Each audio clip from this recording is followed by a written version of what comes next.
Hi, my name is Michael, and my drug infomercial is on electronic cigarettes. I will be discussing the health effects of electronic cigarettes, and hopefully, by the end of this presentation, you will be persuaded to stay away from them. So, what are electronic cigarettes?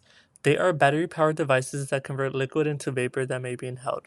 They go by many different names, such as e cigs, e hookahs, vape pens slash vapes, mod/tank systems, and nicotine pens. Some e-cigarettes are made to look like regular cigarettes, cigars, or pipes, and some even resemble pens, USB sticks, and other everyday items. So how does it work? E-cigarettes provide nicotine through aerosol instead of through smoke as with a tobacco cigarette. By puffing on the cartridge's mouthpiece, you may activate the battery-operated gadget within. Then a heater turns a liquid solution that contains nicotine flavors and other chemicals into an aerosol, often called vapor, that the user inhales into their lungs. Inhaling this aerosolized fluid is frequently referred to as vaping. Being near someone using an e-cigarette can expose you to the aerosol and the chemicals in it. This is similar to secondhand smoke from regular cigarettes. And lastly, marijuana and other drugs may be administered using e-cigarettes. What's inside an e-cigarette aerosol, you may ask? Let's find out. When people use electronic cigarettes, they inhale and exhale an aerosol that may include toxins such as volatile organic compounds, nicotine, ultrafine particles, cancer-causing chemicals, heavy metals such as nickel, tin, and lead, and flavorings such as diacetyl, which is a chemical linked to a serious lung disease. Now I'm going to discuss the health effects of using e-cigarettes. The main risk of using e-cigarettes is that they can irritate the lungs and can have negative effects on the heart.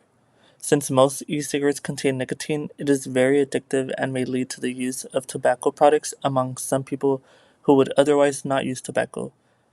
There is also some evidence that nicotine harms the brain development of teenagers.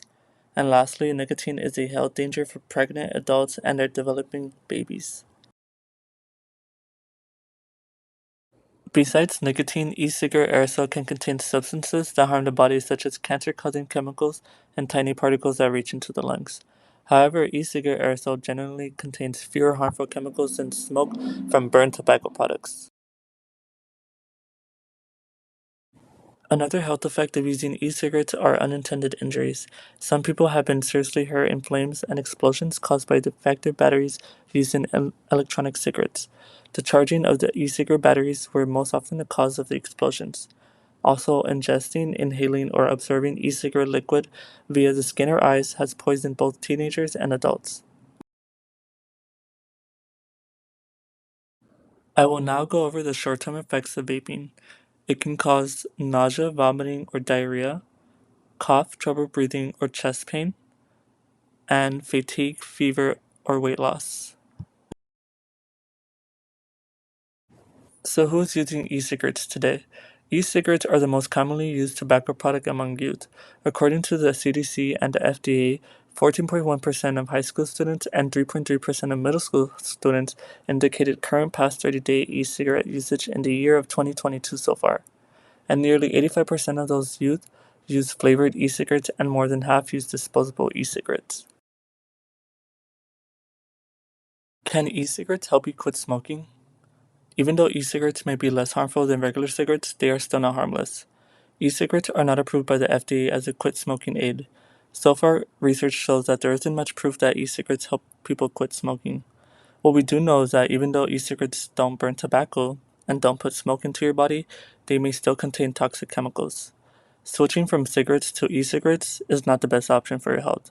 It is best to quit all forms of tobacco. There are other proven safe and approved ways to do it. If you are hooked on electronic cigarettes and need help to stop, here are some resources that can help. One way to start is to talk with your doctor and nurse or a trained quitline counselor to figure out the best strategies for you. Another effective resource is nicotine replacement therapy, in the form of a patch or gum. It is widely used as an aid to quit smoking since it has shown to be effective in clinical studies. You can also get free effective support by trying a text message program. You can even download a smoke free app. These free apps help you track cravings and understand your smoking patterns. And lastly, talking to an expert at a quitline is shown to be very effective. Medications with counseling have been shown to improve success rates in quitting smoking. Find a strategy of quitting that works for you by exploring your choices. If what I said wasn't enough or helpful, you can read more about electronic cigarettes through these links. That concludes the end of my infomercial. Thank you.